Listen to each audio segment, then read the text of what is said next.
PDF के लिए Telegram join करें। डिक्टेशन स्टार्ट होगा 5 सेकंड के बाद।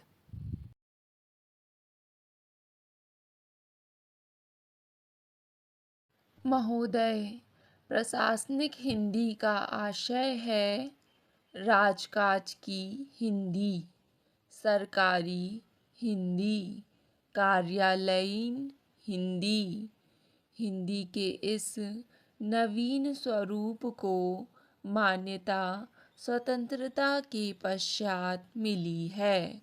स्वतंत्रता संग्राम के दौरान हिंदी संपर्क भाषा एवं राष्ट्रभाषा के रूप में प्रतिष्ठित हो चुकी थी।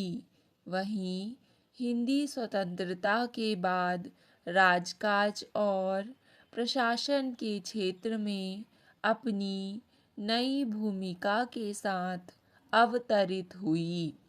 इस प्रकार हिंदी की एक नई विधा का आविर्भाव हुआ है जो कालांतर में प्रशासनिक हिंदी के नाम से जानी जाने लगी। अर्थात हिंदी की एक नई प्रयुक्ति अस्तित्व में आई जो कार्यालयीन हिंदी, राजकाज की हिंदी, सरकारी कामकाज की हिंदी आदि विविध नामों से प्रचलित हुई। प्रशासनिक हिंदी के विकास का काम संस्था के रूप में भारत सरकार में सन 1960 से प्रारंभ हुआ, जब केंद्रीय हिंदी निदेशालय की स्थापना हुई। सौभाग्य से मैं उस समय इस संस्था से जुड़ा हुआ था।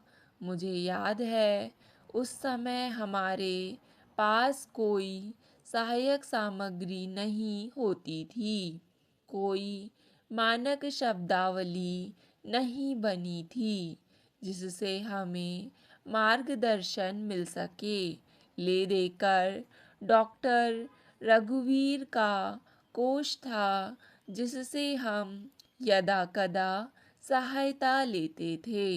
हमें प्रशासन से संबंधित अनुवाद कार्य के लिए स्वतः ही कुछ नियमों का निर्माण करना पड़ा था।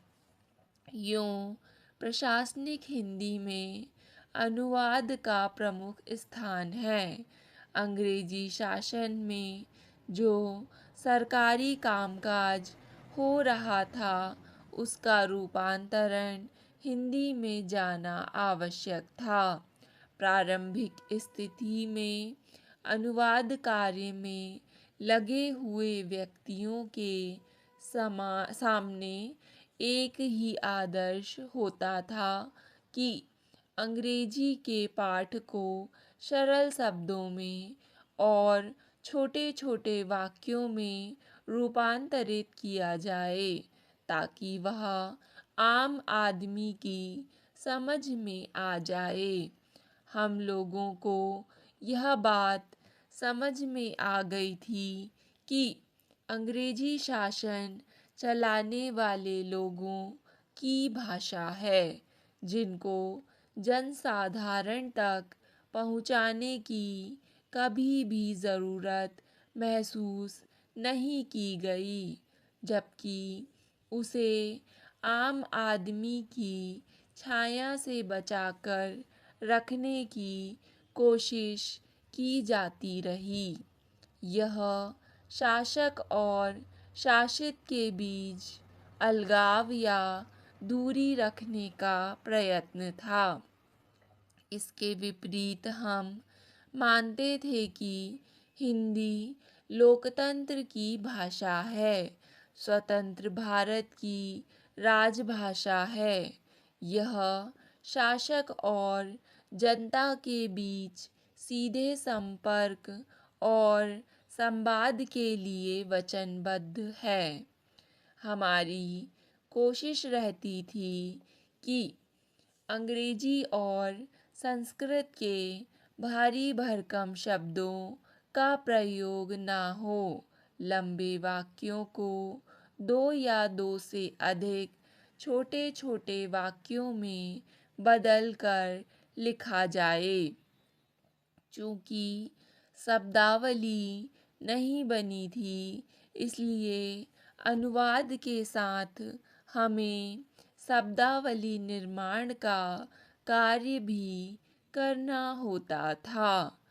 उस समय के अनूदित प्रशासनिक साहित्य के कुछ नमूने आपको देखने को मिलें तो आपको पता चलेगा कि उस समय की अनुवाद की भाषा अधिक सहज और सुबोध होती थी।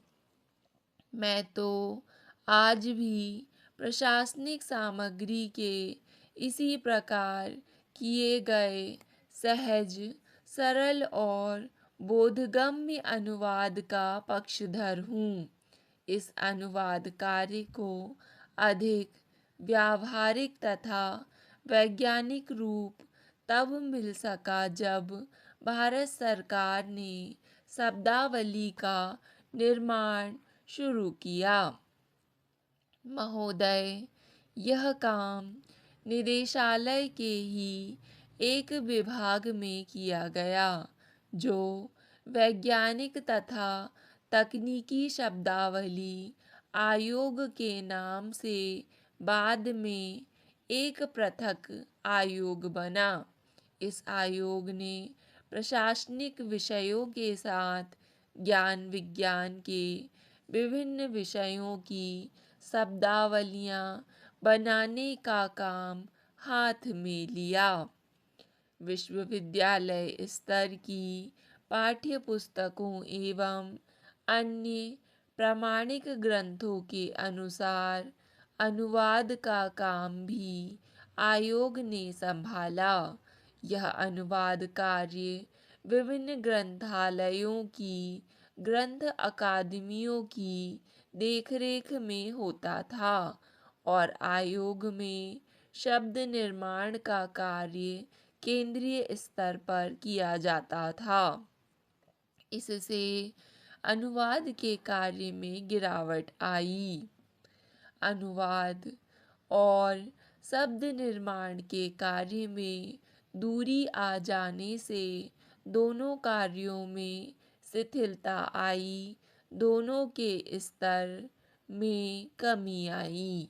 अत्यधिक व्यस्त प्रोफेसरों द्वारा ठेके पर जो अनुवाद किया जाने लगा, उसमें ना तो शब्द प्रयोग की एक रूपता का निर्वाह हुआ और ना विषय को सुबोध शैली में पाठकों तक पहुंचाने का प्रयास किया गया।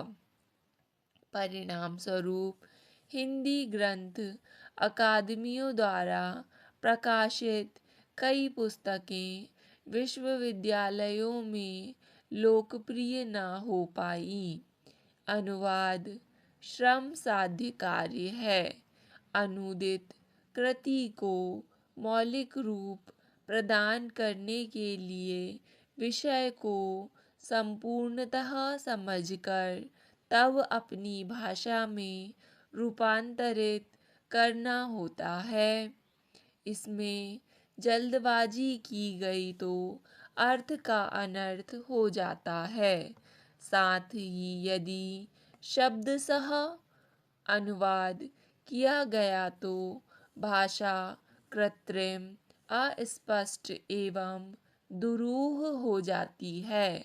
कम से कम सरकारी कामकाज में ऐसी भाषा का प्रयोग समीचीन नहीं है।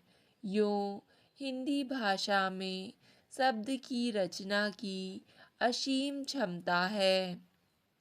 उपसर्गों और परसर्गों के योग से आवश्यकतानुसार प्रशासन के विभिन्न संदर्भों पर नए नए शब्दों का निर्माण किया जा सकता है। इन प्रशासनिक शब्दों की एक विशेष बात यह भी होनी चाहिए कि चाहे इन शब्दों का साधारण अर्थ में प्रयोग संभव हो, फिर भी प्रशासन के क्षेत्र में एकरूपता लाने की दृष्टि से इनका प्रयोग निश्चित संदर्भों में भी किया जाए। अनुवादक का दायित्व तो दो भाषाओं के बीच एक सेतु की तरह है। अनुवादक ही वह इंजीनियर है जो सेतु के हर हिस्से की निगरानी करता है। मातृभाषा के साथ अन्य भाषा जानना और उसे अधिकारपूर्वक प्रयोग करना सरल कार्य नहीं है। यह अत्यंत दुष्कर कार्य है। अनुवाद कार्य करने वाले व्यक्ति का लक्ष्य भाषा एवं स्रोत भाषा दोनों पर समान अधिकार होना चाहिए। केवल अधिकार होना ही काफ़ी नहीं, वरन जहाँ तक संभव हो उसे भाषा संबद्ध समाज की संस्कृति, साहित्य, रीति रिवाजों से भी परिचित होना आवश्यक है। इस पर भी यह ज़रूरी नहीं है कि संस्कृति, सभ्यता का जानकार तथा भाषा का अधिकार रखने वाला व्यक्ति कुशल अनुवादक भी हो। मेरे विचार में अनुवादक में दोनों भाषाओं के समुचित ज्ञान के साथ न्यूनाधिक स्वयं मौलिक रचना करने की क्षमता भी होनी चाहिए, क्योंकि अनुवाद वह कला है जिसके माध्यम से किसी भाषा की रचित कृति को अन्य भाषा में लिखा है। अतः सफल अनुवादक को सृजनशील लेखक भी होना चाहिए। स्टॉप। डिक्टेशन पसंद आए तो वीडियो को लाइक तथा चैनल को सब्सक्राइब करें।